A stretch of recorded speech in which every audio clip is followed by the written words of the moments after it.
Vamos a comenzar en esta noche nuestro servicio de estudio bíblico. Vamos a comenzar cantando. Vamos a cantar el himno 304. ¿Nos ayudas, Giselle?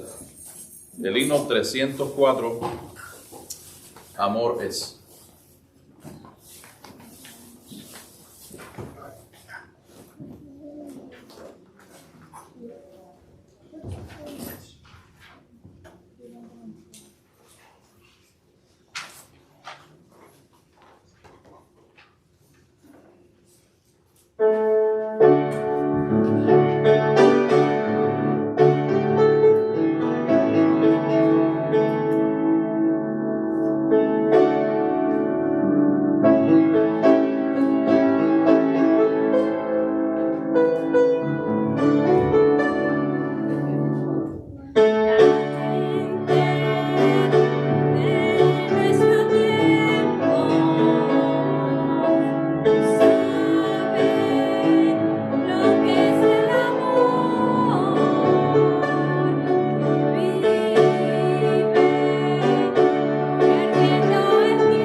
Hermano Manuel nos va a dirigir en un momento de oración. Bendito Padre Celestial, si sea la gloria, la honra, el honor, la alabanza. Gracias Padre eterno porque nos has convocado a este templo para que te adoremos, también para que aprendamos grandes cosas que nos abrirán el entendimiento y podamos descubrir los misterios y los códigos que se harán en tu palabra. Bendícenos a cada uno de los que están presentes y a todos los que nos estuvieron aquí por cualquier razón, que podamos aprovechar el estudio de esta noche. En nombre de nuestro amado Salvador Jesucristo, te lo pedimos. Amén. Bien, hermanos, saludamos a todos los que están presentes en esta mañana. Parece que hay dos cosas que han afectado la asistencia hoy, aunque hay un buen grupo, pero a algunos le cogen miedo un poco al frío, y yo no sé qué frío. Bueno, un frío aquí en Miami, cuando baja un poquito la temperatura y sopla un vientecito del norte, ya todo el mundo se saca sus abriguitos y sus cosas, ¿no? Y es normal, porque aquí estamos acostumbrados a temperaturas tan altas que cuando sopla un poquito, pues nos ponemos lo que tengamos por ahí. Pero bueno, y también quizás, yo sé que hay algunos que están viajando también en este tiempo de fiestas navideñas que comienzan ya a partir de ahora. Y bueno, pues quiero saludarles a todos y que el Señor les bendiga. Bueno, pues los anuncios que debemos hacer, como sabemos todos, el día de mañana a las 9 de la mañana tendremos el desayuno de Acción de Gracias.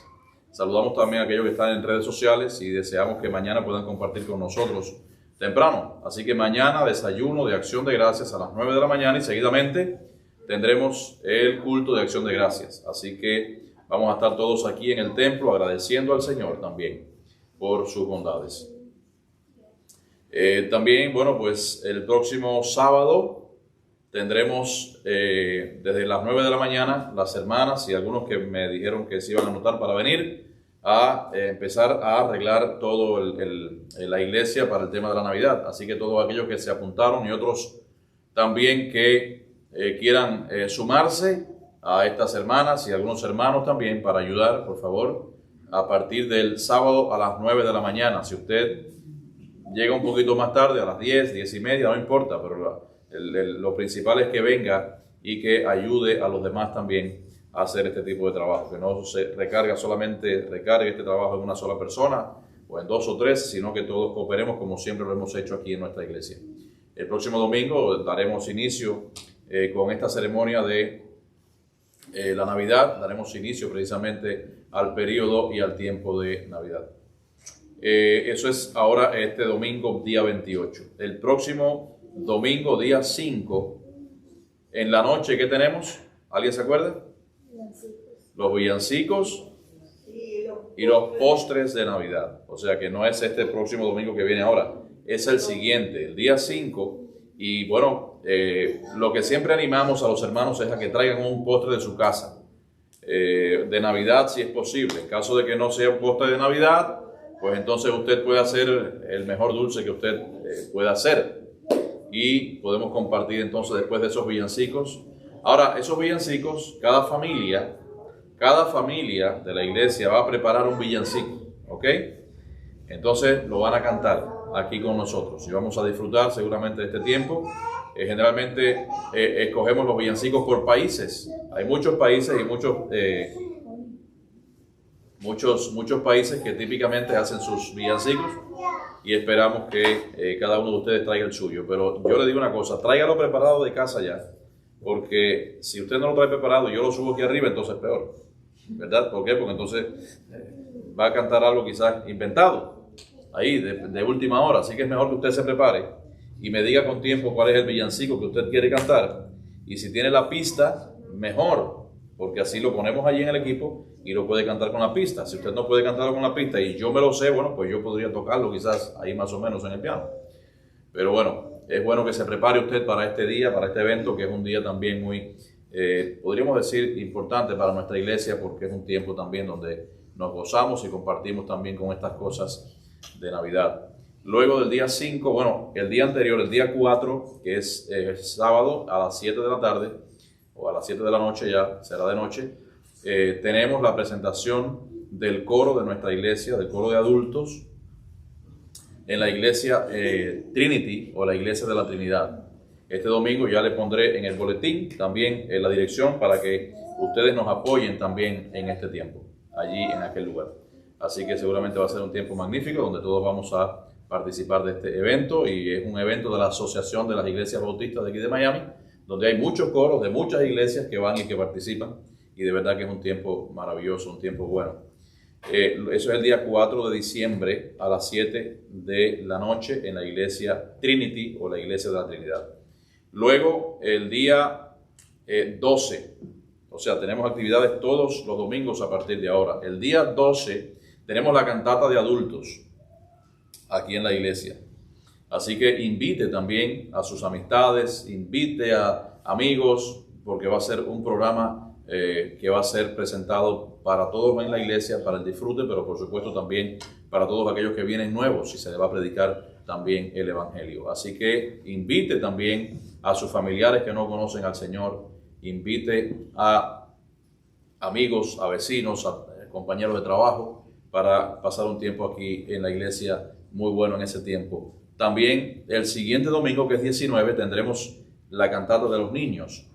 Así que también igual invite para que puedan venir la mayor cantidad de personas a este evento. Y después de la cantata de los niños, en la misma tarde, en esa tarde tendremos entonces la comida fraternal que hacemos en nuestra iglesia como cada año, que es la comida de Navidad.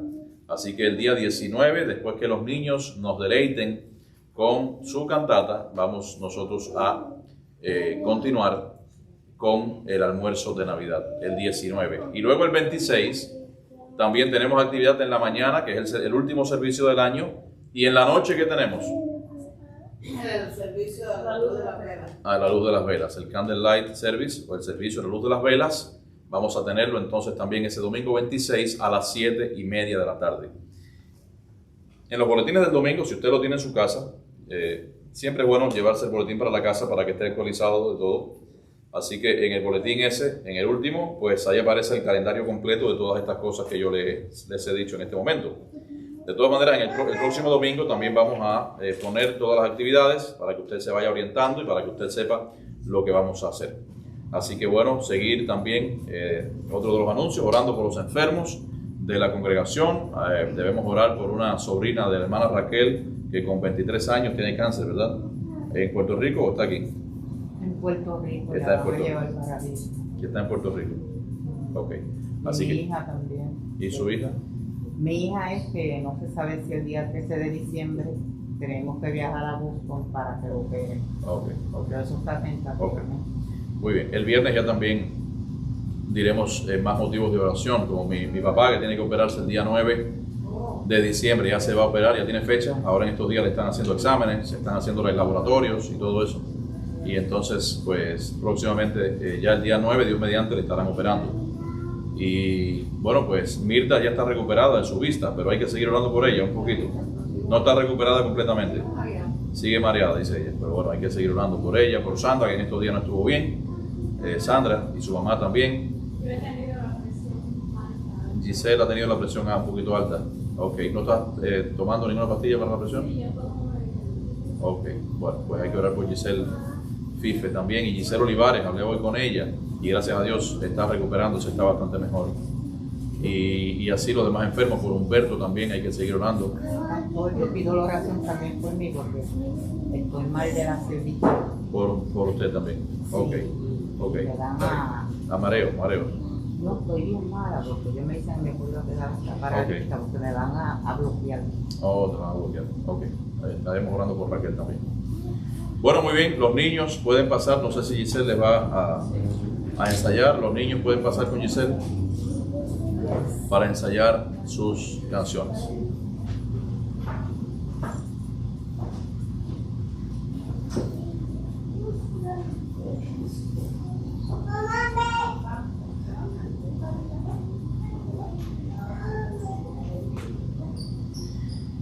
Muy bien. Bueno, nosotros seguimos. Vamos a buscar allí en nuestras Biblias, en el Evangelio de Juan,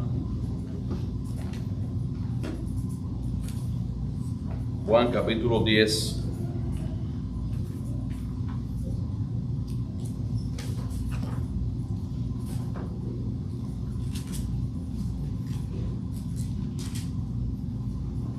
Juan capítulo 10. Y vamos a leer, puestos en pie, los versículos del 11 al 21.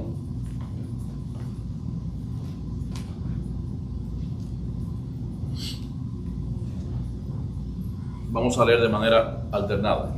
Juan 10, 11 al 21. Bien, comenzamos. Yo soy el buen pastor su vida da por las ovejas. Mas el asalariado y el que no es el pastor, de quien no son propias las ovejas, debe ir al lobo y deja las ovejas y huye. Y el lobo arrebata las ovejas y las dispersa.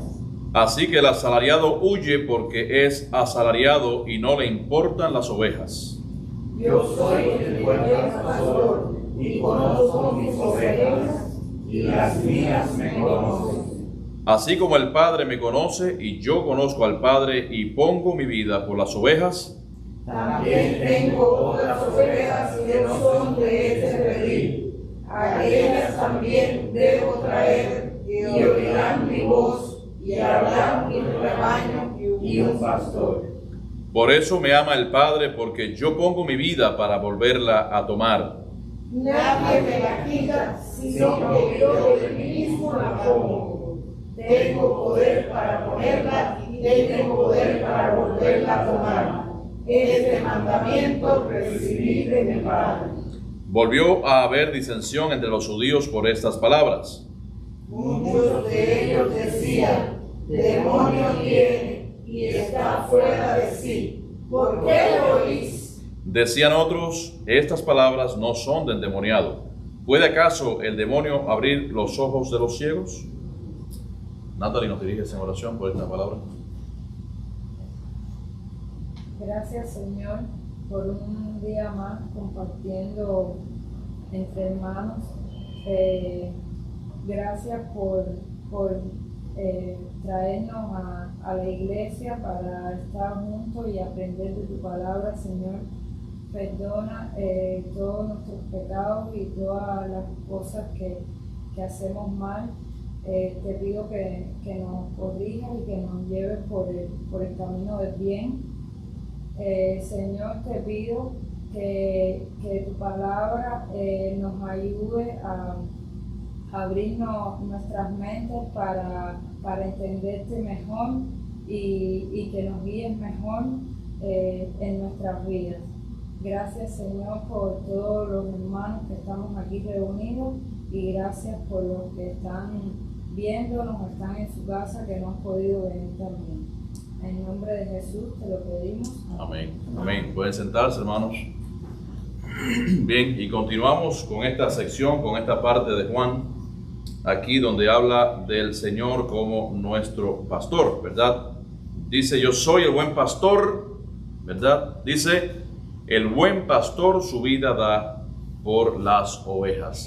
Y continuamos también escuchando los llamados yo soy de Jesús, muy típicos de aquí del Evangelio de Juan, ¿verdad? Dice, yo soy el buen pastor. Aquí empleó una vez más este título que se refiere a él como la deidad, o sea, como el mismo Dios. Yo soy. Cada vez que él declaraba esto, establecía una igualdad entre Dios Padre y él. Y aquí se presenta como el buen pastor que su vida da por las ovejas. Fíjense, generalmente cuando hay una guerra o cuando hay algún estallido bélico, ¿quiénes son los que van al frente? ¿Quiénes son los que dan su vida por los jefes? Los soldados, ¿verdad? Son los primeros, los que están ahí al frente del campo de batalla. Son los que generalmente, por supuesto, dan su vida por quienes, por el país, pero van delante de los generales, de los comandantes, de los coroneles, de los tenientes y de todas esas personas, ¿verdad? Sin embargo, vemos que Jesús es nuestro Rey, es nuestro Señor, nuestro capitán.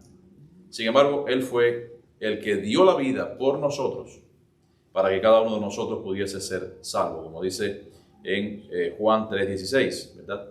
Ahora, fíjense el versículo 12 lo que nos dice. Dice, más el asalariado, primero hace una comparación, dice, yo soy el buen pastor que da su vida por las ovejas. Sin embargo, ahora el verso 12 nos dice, más el asalariado y que no es el pastor, de quien no son propias las ovejas, ve venir al lobo y deja las ovejas y huye, y el lobo arrebata las ovejas y las dispersa. ¿Quién es el asalariado? O sea, un asalariado, ¿quién es? en la vida secular? Bueno, es una persona que trabaja por dinero, una persona que simplemente trabaja para recibir una compensación económica y de diferentes índoles. Por ejemplo, los mismos fariseos. Los fariseos eran asalariados y vemos que el interés principal de ellos en las personas residía más bien en el dinero que ellos recibían a cambio y no en otro tipo de cosas, porque la Biblia nos aclara aquí en estos versículos que el asalariado, ¿verdad?, era aquel de quien no eran propias las ovejas. Así lo compara el Señor. Por ejemplo, un pastor de ovejas podría quizás pagarle a una persona para que cuidara las ovejas. Sin embargo, esa otra persona de quien no son las ovejas, cuando venía el lobo, cuando venía el oso, ¿usted cree que iba a arriesgar su vida por una cosa que no era de él? Pues no arriesgaba su vida. Sin embargo, si las ovejas eran tuyas, habías pasado el sacrificio que pasaste por esas ovejas de tener que cuidarlas todos los días, llevarlas a comer. La responsabilidad, si se te pierde alguna, es absolutamente tuya. Sin embargo, esa persona, el dueño de las ovejas, dice que no deja perder ninguna. Precisamente aquí mismo en Juan 10, más adelante veremos cuando el Señor nos dice también que el Señor, o sea, el Padre, se las dio. Y dice, y no perecerán, no dejaré que ninguna perezca. Entonces, el Señor, por eso es el buen pastor. Jamás el Señor va a dejar que ninguna de sus ovejas perezca bajo ningún concepto. Ahora, el verso 13, vamos rápido. Dice, así que el asalariado huye, porque es asalariado y no le importan las ovejas. Hay un refrán que dice por ahí que hacemos lo que hacemos porque somos lo que somos, ¿verdad? Hacemos lo que hacemos porque somos, o sea, cada cual hace lo que hace precisamente porque está ubicado en un lugar determinado para hacerlo. Quizás parece un trabalengua, pero fíjense, el asalariado, vemos de acuerdo a la palabra de Dios que lo que hace es servir simplemente por dinero. A él no le importan las ovejas porque está interesado mucho más en el propio bienestar que en el bienestar de los demás. Hay en la actualidad muchos asalariados en el mundo. Muchos asalariados, por ejemplo, personas que les gusta alguna profesión, sin embargo, escogen otra. ¿Por qué? Porque esa otra profesión te va a dejar mucho dinero. Yo conocí en España personas que dicen, personas que sus padres tenían dinero, les podían pagar una carrera médica que al año podría costar 30, 35 mil euros, 40 mil euros al año, y los padres se la pagaban, por ejemplo, la carrera de medicina, y entonces ellos sabían que dentro de unos años, pagándole la carrera de medicina, pues entonces iban a ser médicos, y los médicos ganan mucho dinero, y entonces eran personas que no tenían ningún tipo de vocación. Eran personas que estaban allí simplemente por el hecho de que, bueno, vamos a estudiar medicina porque la medicina da mucho dinero. No porque realmente sentían que ellos podían cumplir con el papel de trabajar en la salud con personas para que se recuperasen. Y hablo en el caso de los médicos, pero también hablo de arquitectos y hablo de abogados. Y hablo de una serie de carreras que muchas personas simplemente están en ello no porque aman esa profesión, sino simplemente porque le da dinero. Y entonces es una comparación muy cercana a la realidad de lo que estamos hablando en esta noche, ¿verdad? Porque, queridos hermanos, también tristemente hay muchos lugares, muchos locales que se llaman iglesias, donde hay pastores, donde hay ministros, y eso lo vemos en YouTube también, algunas personas que les gusta ver algunas predicaciones y algunas cosas por ahí por YouTube. Hay que tener mucho cuidado. ¿Por qué? Porque ahí hay pastores también que intentan ver su posición como si fuese una ocupación cómoda para poder obtener simplemente una fuente de ingresos, y no le importan las ovejas. Los pastores de esas mega iglesias, ¿a cuántas personas llaman a la semana? ¿A cuántos les pasan un mensaje? A nadie. Bueno, usted conoce, usted puede decir. Yo tengo experiencia en eso porque ahora mismo estaba pasando, más me llama usted que la persona donde yo voy a Puerto Rico, a ese templo. Oh, ya. No, nunca. Sí, entonces bueno, pues están allí simplemente, y hermanos, no debemos perder nunca la comunión. Hay veces que los pastores tenemos mucho trabajo, como por ejemplo en el día de hoy, yo desde que llegué aquí no he parado de trabajar, fui a la casa a comer un momentico algo y regresé nuevamente para acá porque tengo muchas ocupaciones en todos estos días, sobre todo este fin de año con tantas cosas y responsabilidades que hay. Pero siempre se puede sacar un tiempecito para poder poner algún mensaje en Facebook, para poder poner algún mensaje general a los hermanos, para poder llamar a alguien a ver cómo se siente y cómo está, etc. Pero es verdad que a veces tenemos mucho trabajo y muchas cosas en nuestras vidas, pero hay algunos que son totalmente insensibles para este tipo de labor que se debe desarrollar. Y bueno, generalmente también hay veces que hay otros que están bien, están perfectamente bien, y bueno, muchas veces entonces no le llamamos, pero ellos saben que siempre estamos al tanto de cada uno. Ahora, lo importante, queridos hermanos, es mantener eso, como les decía, la comunión, y lo importante precisamente es cuidar lo que Dios ha puesto en tus manos.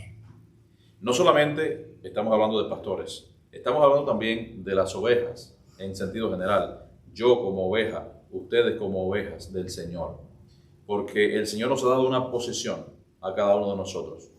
Nos ha dado algo por qué servirle. Bueno, pues tenemos que cuidar también esa posición y tenemos que hacerlo también con eficiencia.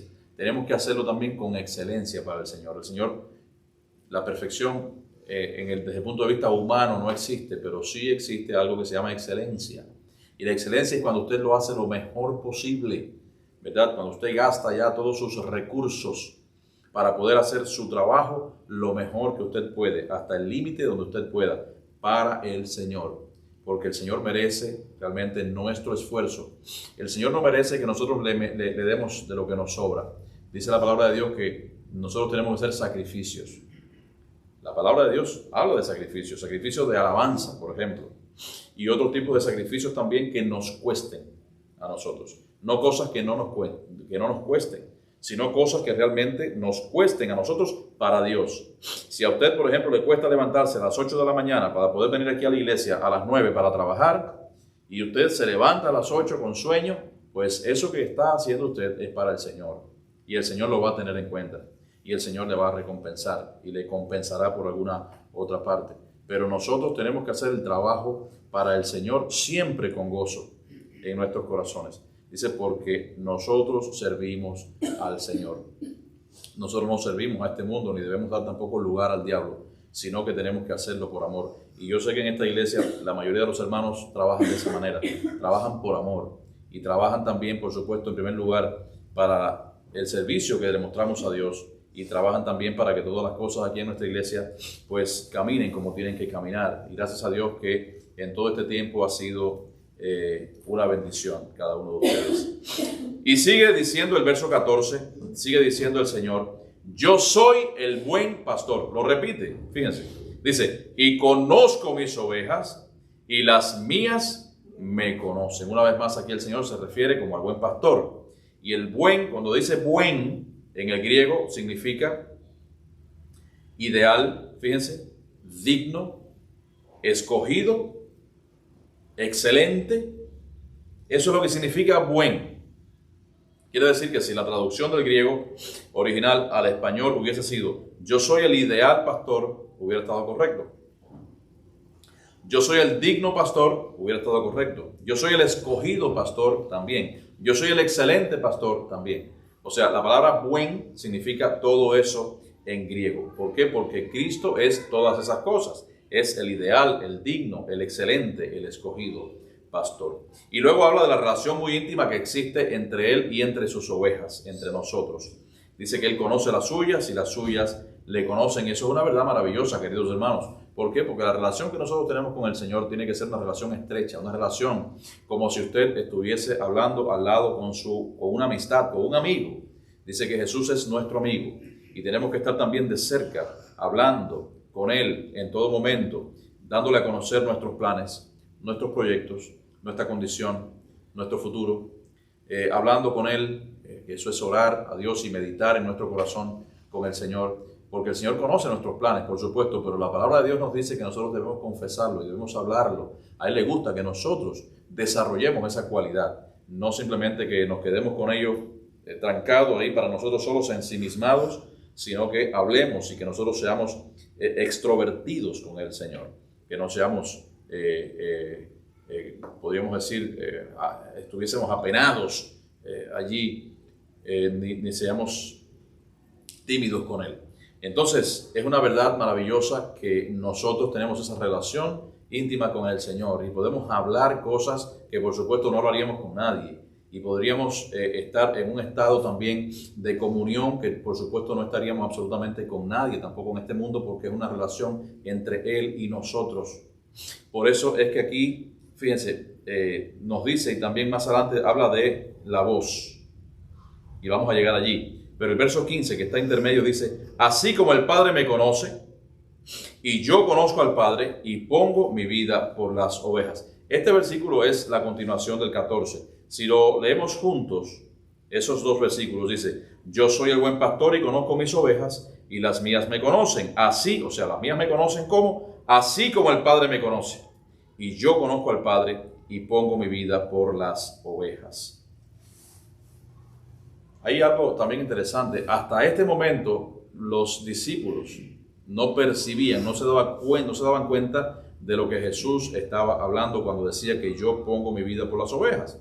Se cuenta que incluso cuando arrestan a Jesús y cuando cuelgan a Jesús allí en aquella cruz y cuando lo someten a toda esa ignominia y a todo ese sufrimiento, aún así los discípulos y las mujeres estaban, como decimos, desalmados, desarmados, podríamos decir, y desalmados también.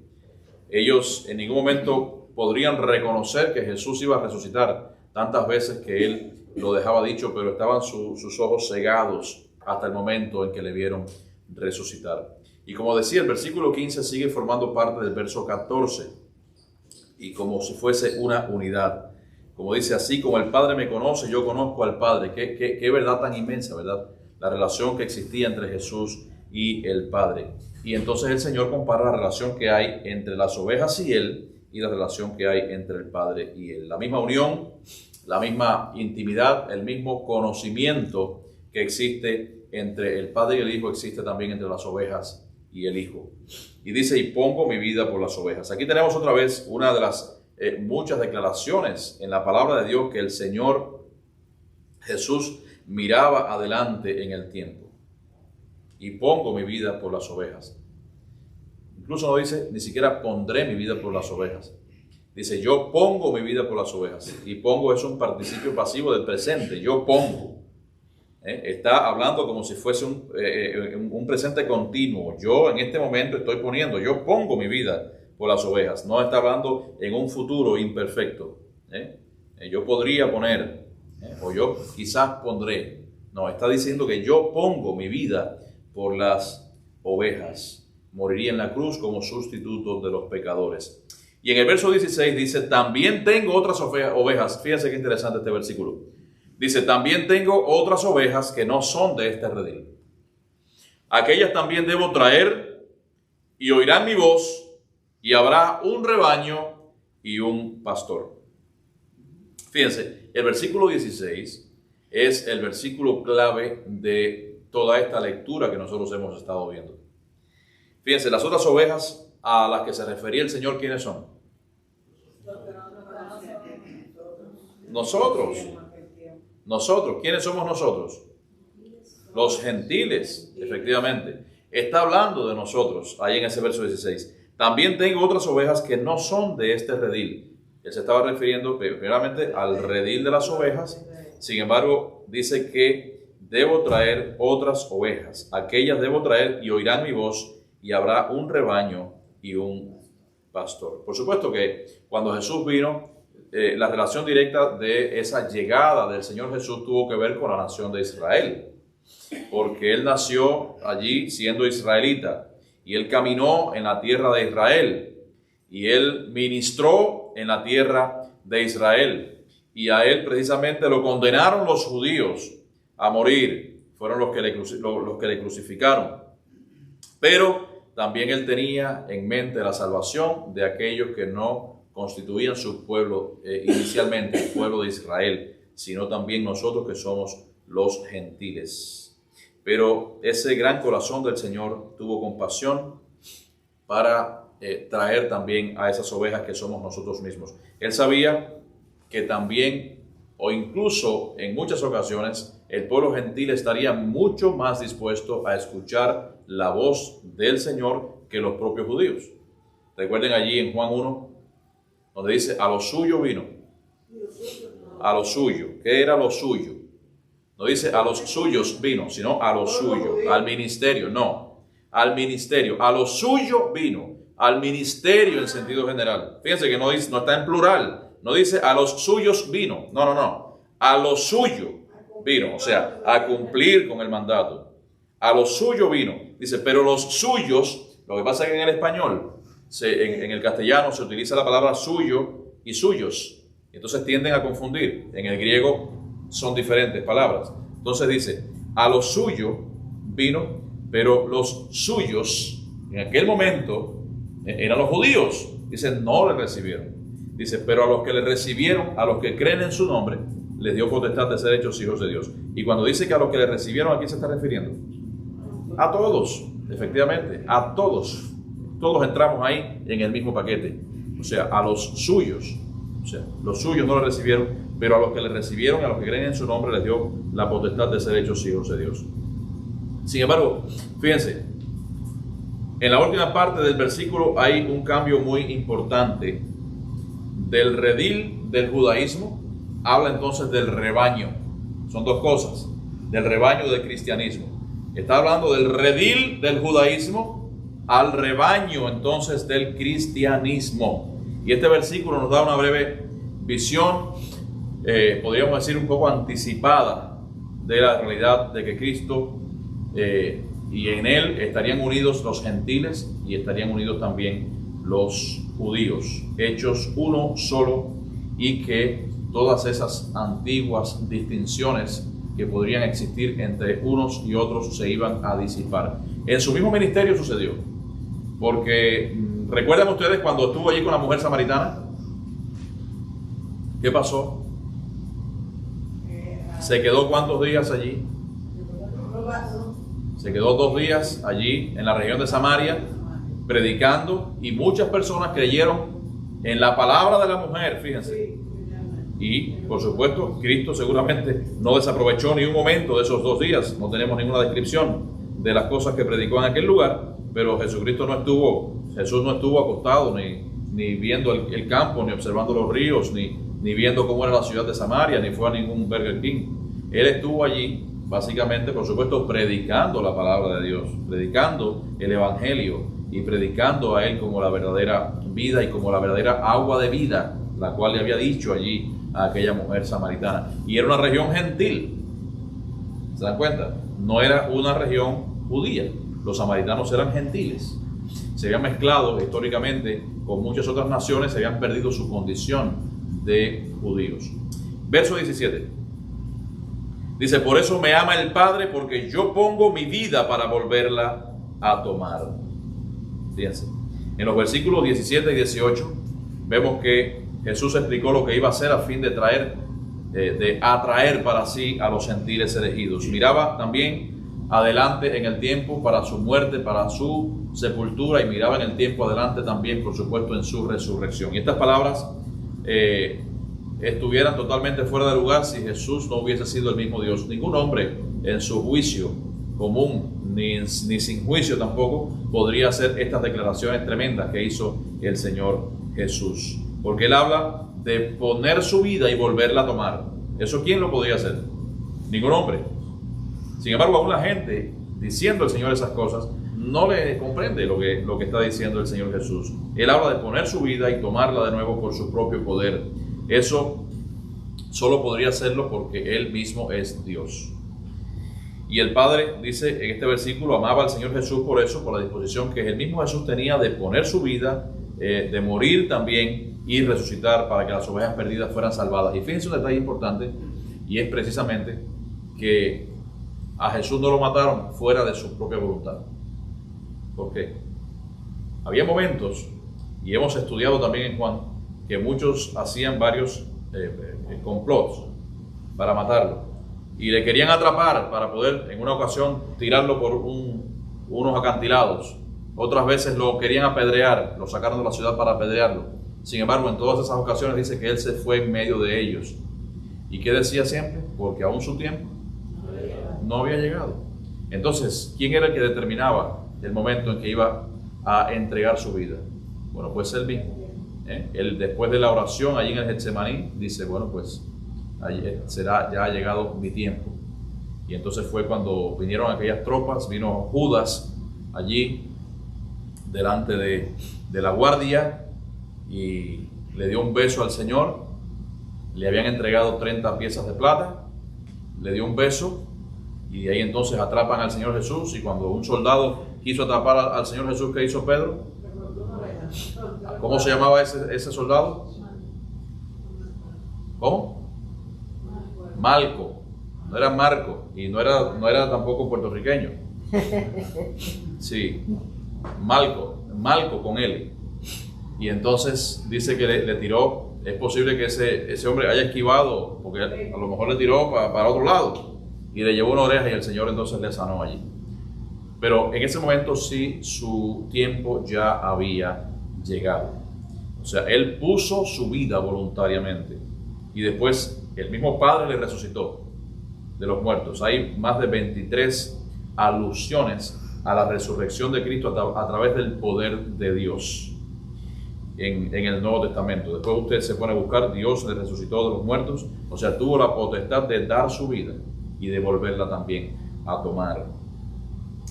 Y fíjense lo que dice el verso 18, nadie me la quita, sino que yo de mí mismo la pongo. Tengo poder para ponerla y tengo poder para volverla a tomar. Este mandamiento recibí de mi Padre. O sea, Él es el mismo Dios. Sin embargo, pues, por supuesto que vemos que Él era más grande que cualquier otro tipo de trama asesina que podría estar tramándose en contra de Él. Esa es una manera de anunciar su muerte y resurrección. Infinidad de veces que él anunció su muerte y resurrección. Sin embargo, cuando lo crucificaron, así mismo, ¿eh? No, exacto. Los mismos que lo seguían se quedaron abismados porque pensaban que Jesucristo había desaparecido ya. Y sin embargo, hasta que se efectuó la resurrección correctamente y ellos. Así es. Jesucristo es cuando vinieron, Jesucristo, ¿cuántas veces se los dije? Que yo... Exacto. También la palabra de Dios nos habla que Dios cegó los ojos de su entendimiento, porque los planes de Dios no se pueden frustrar. Y quizás si hubiese habido mucha claridad en los judíos y en los que le seguían, y específicamente entre los discípulos, hubiesen hecho algo de alguna manera para llevárselo lejos o intentar llevárselo para algún lugar donde no pudiesen hacerle daño. Y entonces eso no eran los planes. Significa que ellos tenían su entendimiento totalmente eclipsado, ¿no? Estaba totalmente tapiado, podríamos decir, para que no entendiesen lo que estaba sucediendo. Y de hecho es importante porque el impacto que tuvo el hecho de que Jesús resucitara y el hecho de que Jesús ascendiera a los cielos delante de todos aquellos discípulos, de sus propios discípulos y de una multitud que dice que aproximadamente eran 120 los que estaban viéndolo en aquel lugar, en aquel momento, eran 500 personas aproximadamente los que habían visto resucitar a Jesús después de evidenciar que le habían crucificado. Eran personas entonces que tenían, podríamos decir, un convencimiento tan grande en Jesús y del ministerio y el evangelio que él predicaba, que entonces esas personas a costo de sus propias vidas predicaban la palabra de Dios y predicaban con denuedo y predicaban con pasión y predicaban aunque fuesen quemados. Los discípulos todos quemaron, todos murieron por la fuerza, excepto Juan. Todos los demás murieron, dice que algunos aserrados, otros apedreados, otros le cortaron la cabeza, otros le crucificaron también. Efectivamente. Entonces, nadie muere por una falacia, ¿verdad? Nadie muere por una mentira.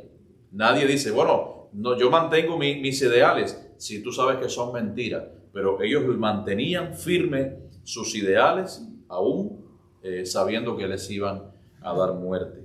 Ahora, cuando dice Jesús, yo pongo mi vida y ¿qué significa? ¿Que no mataron al Señor Jesús? Eso no es lo que significa. No voy a decir que hayan también muchas doctrinas. Al Señor sí lo mataron, por supuesto que sí, pero Él fue el que voluntariamente quiso que se hiciese.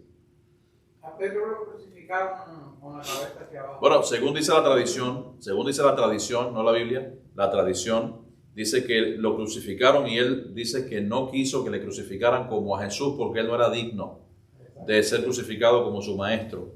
Y entonces dice que invirtieron la cruz y crucificaron a Pedro con la cabeza para abajo. Pero les repito, esto es de acuerdo a la tradición, esto no es de acuerdo a las escrituras. Pastor, ¿usted ha visto la película Quo Vadis? Sí, cómo no. Quo Vadis, o ¿a dónde vas? Sí, ¿a dónde va? Sí, ese es de Ahí se aparece Pedro, vayan en la película, Sí. se aparece Pedro Ese. y dice esas palabras que usted dijo ahora, que él no era digno.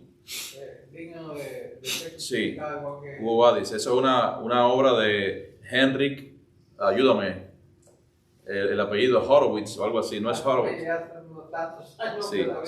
sí, y yo soy malo para los nombres, pero Yo bueno, era estudiante en Pinar del Río en los años 50 y pico. exacto. Y ahí fue Alguno me está viendo quizás por internet y sabrá el nombre de esa obra, que es una obra también que era Quo Vadis, que es una obra importante también. Otra película que vi en Pinar del Río muy importante era Lo que el viento se llevó. Ah, sí. Bueno, pues fíjense, hermanos, el Señor Jesús permitió que le mataran, ¿verdad? Fue también, por supuesto, una exhibición de su poder para poner su vida y además también después recuperarla. Dice que Él entregó su espíritu allí en Juan 19:30 como una acción de su propio poder. Y dice, este mandamiento recibí de mi Padre, dijo Él. El Padre le había comisionado, le habían instruido. ¿Para qué? Para que pusiera su vida y luego que resucitase de entre los muertos.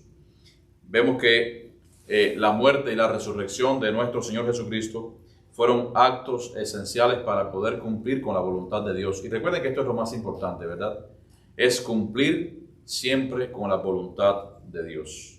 Por ello se hizo obediente, como dice la palabra de Dios, y nos dice también allí Pablo, fue obediente hasta la muerte y muerte de cruz. Y resucitó al tercer día conforme a las Escrituras. En el discurso de Pedro también lo dice. Ahora, hay división entre los judíos, ¿verdad? El verso 19 nos dice, volvió a haber disensión entre los judíos por estas palabras. Cada vez que Jesús hablaba, había disensión. ¿Qué significa esto? Discusión. Habían dos polos opuestos. Había discordia.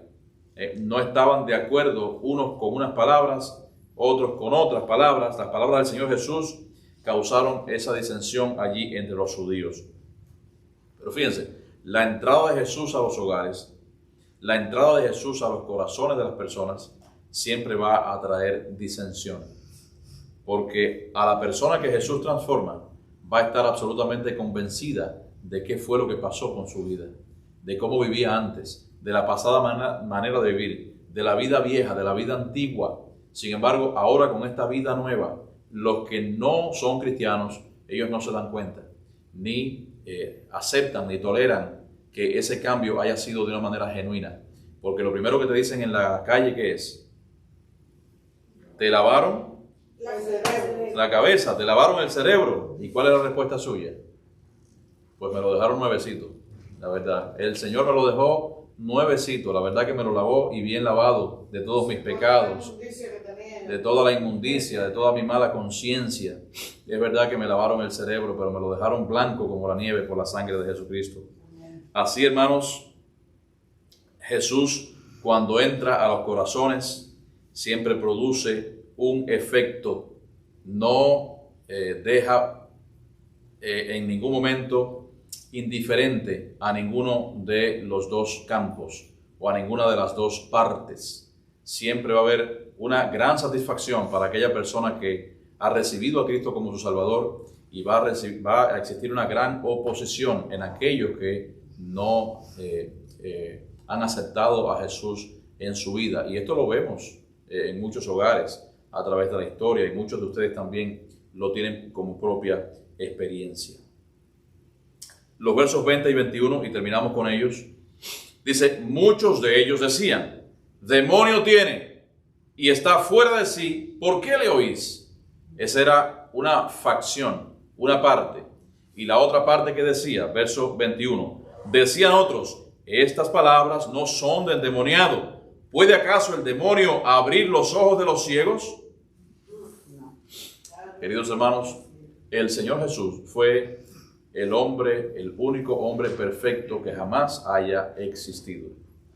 Perfecto en toda su condición. No fue hijo de concupiscencia, fue hijo por la obra y por la gracia del Espíritu Santo en aquella mujer llamada María, y en el Señor no hubo pecado. De hecho, una de las preguntas que yo hace mucho tiempo, 3 años, 4 años, hice aquí una vez en un estudio bíblico, era que si ustedes creen que Jesús pudo haber pecado en algún momento.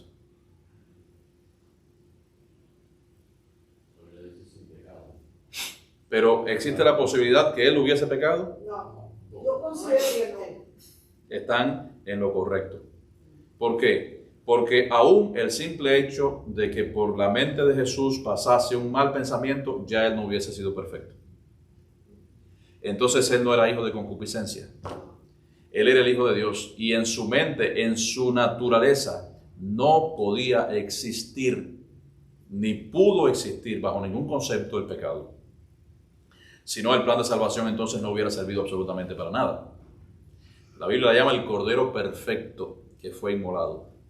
Entonces, el Cordero Perfecto, recuerden que en la antigüedad, para poder matar a un cordero, para poder matarlo y que fuera el sacrificio aceptado por Dios, tendría que ser un cordero de 1 año, sin defecto de ningún tipo, que fuese perfecto, etc. Entonces, a Jesús lo comparan precisamente con este Cordero Perfecto. Y cuando se habla de perfección, nosotros podremos llegar a la excelencia en algún trabajo que nosotros podamos hacer, pero la absoluta perfección nunca la vamos a poder tener. La palabra de Dios nos dice, y Pablo nos insta, ser perfectos. El Señor decía a nosotros y a los discípulos, ser perfectos como mi Padre que está en los cielos es perfecto. Entonces, eso lo que nos quiere decir es que tendamos diariamente a la perfección, buscando que nosotros y nuestras vidas vayamos limando las asperezas, la parte que sobra, la parte que no sirva en nuestras vidas, como una camisa estrujada, como usted plancha. Cuando usted empieza a planchar una camisa que está estrujada y le deja una manga estrujada, ¿qué pasa? Y se la pone. ¿Usted cree que eso está bien? No quedó bien, ¿verdad? Quedó mal. Entonces, nosotros en nuestra vida cristiana también tenemos que hacer igual. Tenemos que ir limando asperezas y tenemos que ir planchando las zonas que están estrujadas en nuestras vidas. Y así, queridos hermanos, nos enseña la palabra de Dios. Jesús nunca en la vida dijo una palabra errada. Jesús nunca cometió ninguna mala acción en toda su vida. Pero tal era la depravación del hombre en aquel tiempo. La depravación del hombre no solamente es en estos tiempos. En aquellos tiempos también el hombre era depravado. El corazón del hombre era malo. Sin embargo, él vino hablando palabras de amor. Él vino hablando palabras de sabiduría. Y era una sabiduría absoluta, sabiduría divina. Y los hombres, cuando escucharon esas cosas, dijeron que tenía demonio. ¿No le ha pasado a usted que cuando usted está hablando, está ciñendo con la palabra de Dios, hay muchas personas que rechazan completamente el evangelio y no solamente eso, se molestan y se ponen airados? Eso yo lo experimenté muchísimas veces, sobre todo en la universidad. Cada vez que me preguntaban algunas cosas, algunos muchachos, estábamos en los cubículos, allí donde éramos 12 en cada cubículo, y 12 más, era una escuela grande, y entonces muchas veces habían algunos que me preguntaban, oye esto, oye lo otro, y yo les explicaba con la palabra de Dios. Sin embargo, escuchaban bien, pero habían otros que no querían escuchar la palabra de Dios porque era un rechazo, era algo que rechinaba en sus oídos de una manera estridente. ¿Por qué? Porque Satanás eso es lo que pone en el corazón de las personas para que no escuchen la palabra de Dios. Y eso es algo y una reacción natural de este mundo. No escuchar la palabra de Dios, no escuchar lo que Dios tiene para con cada uno de ellos. Y en el tiempo de Jesús no era diferente. En el tiempo de Jesús, por supuesto, era igual. Y por eso decían que tenía demonio. Que tenía demonio, una parte, una sección. Y esto fue realmente una mancha en la historia de la raza humana. Otros, como vemos en ese versículo 21, por supuesto no pensaban de la misma manera. Pensaban totalmente diferente y reconocían que las palabras y las acciones de Jesús, las que estaba diciendo en aquel momento, eran acciones de una persona realmente buena, y de una persona que quería el bienestar para los demás. Quizás algunos de ellos no le aceptaron como su Salvador, no le aceptaron como lo que realmente Él era, pero sí seguramente hizo mella en sus corazones. Y bueno, hasta aquí, queridos hermanos, el estudio de la palabra en esta noche. El próximo miércoles, bueno, pues estaremos viendo la otra parte, la otra sección del capítulo 10 de Juan, que hay muchas cosas también muy interesantes, donde dice que los judíos rechazan a Jesús. Eso ya lo hemos visto varias veces, pero les animamos a que a partir del versículo 22 en adelante, pues usted pueda ver desde el 22 cuál es el último versículo hasta el 40. Quizás no vamos a terminar completamente esta sección, quizás sí, porque son versículos cortos, pero nos dicen los judíos rechazan a Jesús. Así que intentaremos el próximo miércoles terminar esta sección, esta parte, donde Jesús allí también continúa en Jerusalén en la fiesta de la dedicación allí en ese invierno. Así que lea esa parte para que también esté instruido en el momento en que vayamos a exponerla el próximo miércoles.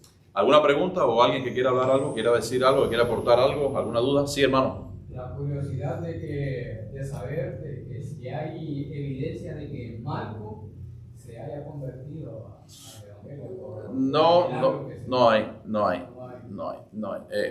Sí, hay muchas cosas que... Yo me imagino que... A ver, hay varias cosas en esto. Hay muchas personas que han visto milagros de Dios de manera ahí evidente, explícita, y son personas que siguen en su misma condición. Hay un ejemplo claro cuando el rico y Lázaro, en este episodio que narra Jesús, el cual no podemos decir que es una parábola porque empieza a hablar de parábolas, pero cuando llega a esta sección no dice parábola del rico y Lázaro, por lo cual pensamos que fue algo que ocurrió de verdad. Las parábolas pueden haber ocurrido o no, pero en este caso no habla de parábola. Y cuando habla del rico y Lázaro, recuerden que una de las cosas que le pedía a aquel hombre rico era que le dejara que alguien fuese, o sea, a los suyos, para que le dijeran que no fuesen a ese lugar de tormento. Sin embargo, ¿qué fue lo que respondió Abraham? Dice, a los profetas tienen, ¿verdad? A los profetas tienen. Dice, ni aún si se levantase alguien entre los muertos, pues le van a creer. Y entonces hay personas que delante de ellos se pueden hacer milagros tremendos. Y a ellos mismos, bueno, Dios puede permitir que alguna persona también pueda ser afectada positivamente con algún milagro. Sin embargo, esas personas no creer en Dios. Ahora, hay otros que tienen corazones más sensibles a la voz de Dios y a ese llamado. Y entonces, no solamente por alguna sanidad o algo que haya hecho en su propio cuerpo, sino con lo que vean en otros también, ya es una evidencia más que positiva para que ellos puedan creer en Jesús. La Biblia no nos habla de ello. Hay muchos temas en la Biblia abiertos, más o menos parecido al tema de Malco, pero el mismo Juan, en el último capítulo, nos dice que si se llegaran a escribir todas las cosas que Jesús hizo en esos 3 años, o 3 años y un poco más de ministerio, no cabrían en el mundo los libros para hablar de todas las cosas que hizo. Entonces, hay muchas cosas que no, la Biblia no, incluso hay un solo evangelio que habla de Malco. Los otros evangelios no menciona el nombre, menciona el soldado, menciona el hecho de haberle cortado la oreja, pero no menciona el nombre, solamente se menciona el nombre en uno de los evangelios sinópticos. Entonces no hay evidencia.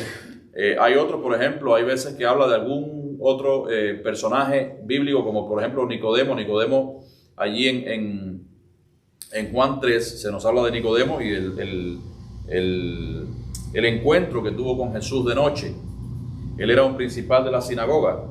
Sin embargo, más adelante sí vemos a Nicodemo en el Sanedrín defendiendo a Jesús, incluso enfrentándose a los demás, porque los demás le dijeron, bueno, y tú también eres de ellos.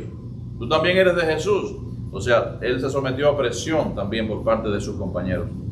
Pero vemos que entonces en Nicodemo sí hubo una... en Nicodemo sí parece que tuvo un cambio en su vida por la forma en que él reaccionó más adelante en defensa de Jesús. Cosa que la gente del Sanedrín, los que pertenecían allí al Sanedrín judío, era intolerable. La mayoría eran fariseos y eran personas que estaban en contra de su doctrina. Entonces hay muchos que sí evidencian un cambio. Hay otros que la Biblia no nos dice qué fue lo que pasó con él, con ellos. Pero bueno, lo sabremos algún día. Es otra palabra que siempre he tenido muchas dudas. Por ejemplo, el ladrón que reconoció que Cristo era un hombre justo. El centurión, sí. Según entiendo, hay algunos idiomas que no tienen signos de puntuación. El griego y el judío son uno. Entonces yo siempre me pregunto, ¿a qué paraíso se refería Cristo? ¿No será que él le dijo al ladrón, de cierto te digo, hoy estarás conmigo en el paraíso? Es decir, en el paraíso de la tierra de 2000 años. Entonces, ¿a qué se refiere ese paraíso? ¿Es que Cristo fue a un paraíso en ese momento de la muerte? Y si existía ese paraíso, ¿cuál es el paraíso? ¿Sería el de Adán o cuál? Bueno, eso es un tema escatológico. Es un tema diferente a lo que estamos viendo, pero bueno, la pregunta es válida. Por supuesto, es muy buena pregunta. Recordemos que y volvemos de nuevo al rico y Lázaro, dice que cuando murió el rico fue al Seol, que era como se llamaba en griego el abismo, el infierno. La otra forma de decirlo en griego es Hades. Y entonces dice que el Lázaro entonces fue al seno de Abraham. Entonces entendemos que el seno de Abraham y el paraíso es el mismo lugar. Es un estado espiritual donde van los creyentes esperando la manifestación de Cristo. Entonces es un estado que nosotros no conocemos exactamente cómo es, pero por supuesto es el estado de bienestar, que no es el cielo definitivo donde nosotros vamos a morar con el Señor después que Él venga por su segunda vez, y dice que todo ojo le verá, y después luego del milenio estaremos para siempre con Él. Entonces es un lugar y es un estado precisamente que estamos convencidos que es precisamente el paraíso, que la Biblia lo describe, tiene su forma de describirlo, pero no es la palabra. Incluso cuando dice de cierto te digo que hoy, o sea, hay una interjección, no deja de existir la palabra que, porque si no cambia completamente de contexto. Entonces hay muchas traducciones que no son correctas ni son aceptables, que nos dicen de cierto te digo hoy que estarás conmigo en el paraíso un día. No. La Biblia nos dice de cierto te digo que hoy. Ya cambia totalmente el sentido. De cierto te digo que hoy estarás conmigo en el paraíso. Por supuesto, Jesús fue al paraíso, Jesús fue, incluso visitó al infierno. Pero de eso vamos a estudiar, vamos a estudiarlo más adelante y vamos a dar una explicación un poquito más, porque esto lleva tiempo para poder entender, porque hay que hacer historia y hay que buscar en versículos paralelos y no tenemos mucho tiempo ahora para eso. Pero es interesante su pregunta, es muy buena su pregunta. Y la otra pregunta también es relacionada al seno de Adán, digo yo. Si la posibilidad existía de que el rico o que Lázaro fuera a los familiares, yo me pongo a pensar, bueno, ¿cómo iban a reaccionar los familiares de ver a un muerto que regresaba de la tumba? Claro. Siempre me hago esa pregunta. La Biblia dice que después de la muerte, dice que en un salmo, dice que no tendremos más memoria de las cosas pasadas. Y la Biblia es absoluta, la Biblia no puede cambiar, ¿no? O sea, Dios puede hacer cosas totalmente porque Él es soberano, pero Él escribió la palabra de Dios para que se cumpliese. Dice que ni una jota ni una tilde pasarán hasta que se cumpla la ley. Entonces, Él no iba a permitir bajo ningún concepto que ese hombre fuera y regresara de entre los muertos, porque la idea no era esa. La idea era decirle que razonara la idea de que ni siquiera a una persona que se levantase de entre los muertos y fuese, no iba a entender, ni iban a creer tampoco. Iban a inventar en muchas cosas. Y yo estoy pensando que en los últimos tiempos, cuando el Señor arrebate y lleve a su iglesia en el rapto que estamos esperando de un momento a otro, el mundo está preparado ya para decir que esos fueron ovnis que raptaron a las personas y que son otras civilizaciones. ¿Para qué? Para negar entonces la palabra de Dios. Y por eso tenemos que estar preparados. Sobre eso corroboro que últimamente están dando películas acerca de eso mismo que usted está hablando. Sí, de las abducciones que le llaman. Exactamente.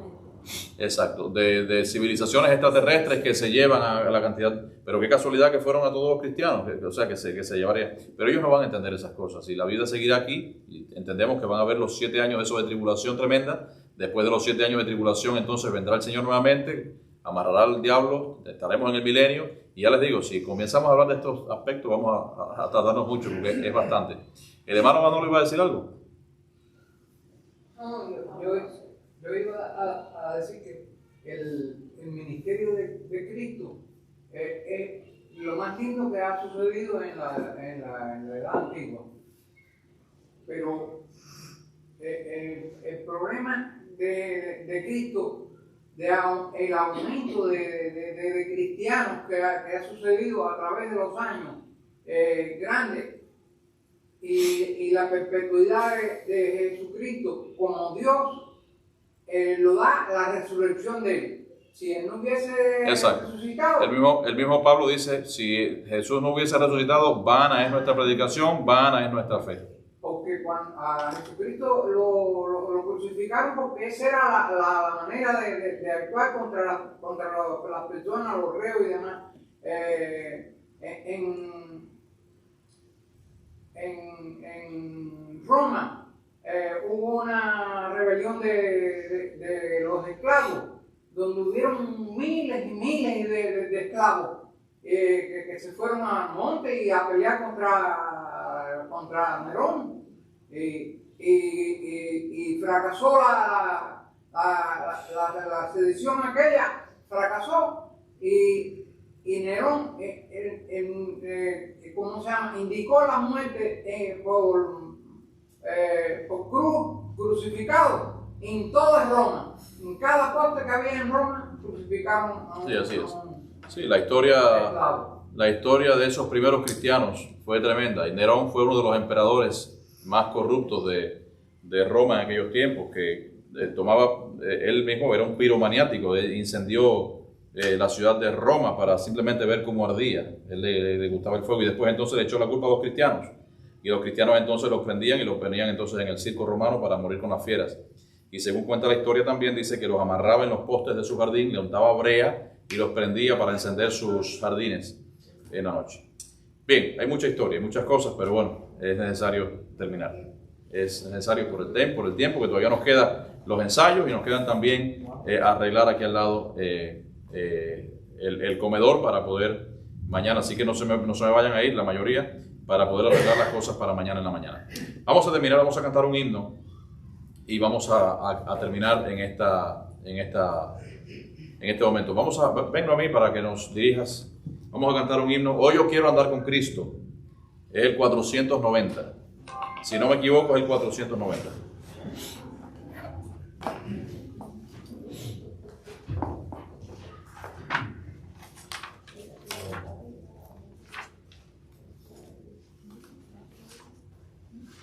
En la última estrofa nos ponemos en pie y el hermano Gentry nos va a despedir en oración.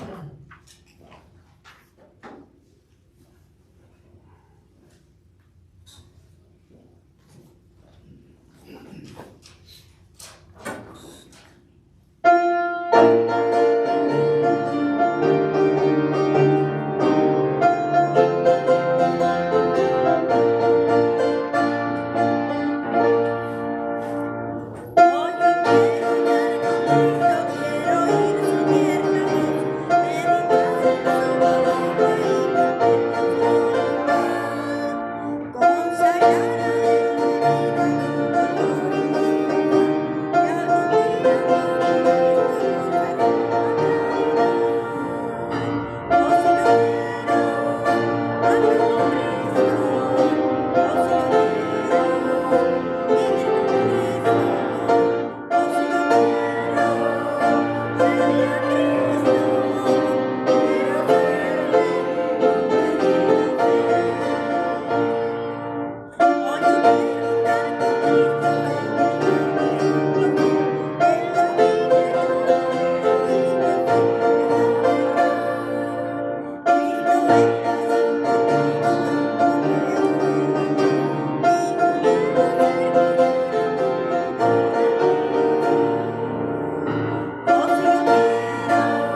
hoy a oír tu palabra.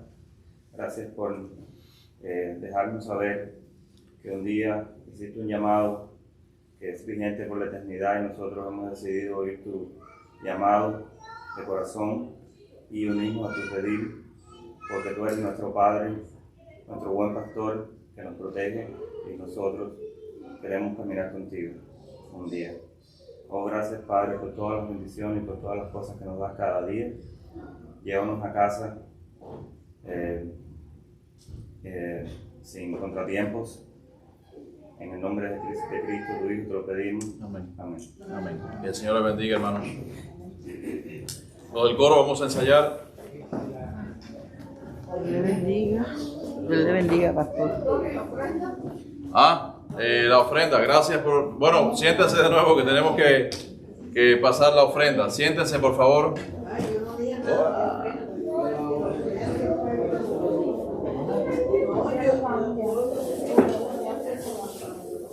Bien, vamos a... Sí, hermano, nos ayuda, por favor.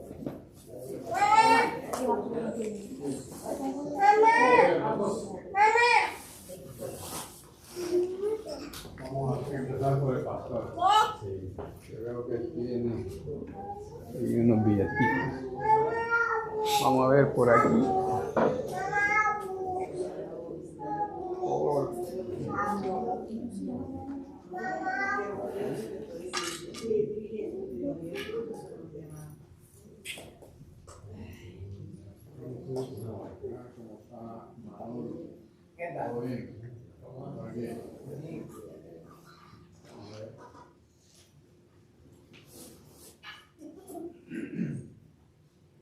Sí, ok, ayúdalo. Ayúdalo allí en la oficina. Sí. Muy bien, bueno, pues terminamos, así que vamos a ensayar.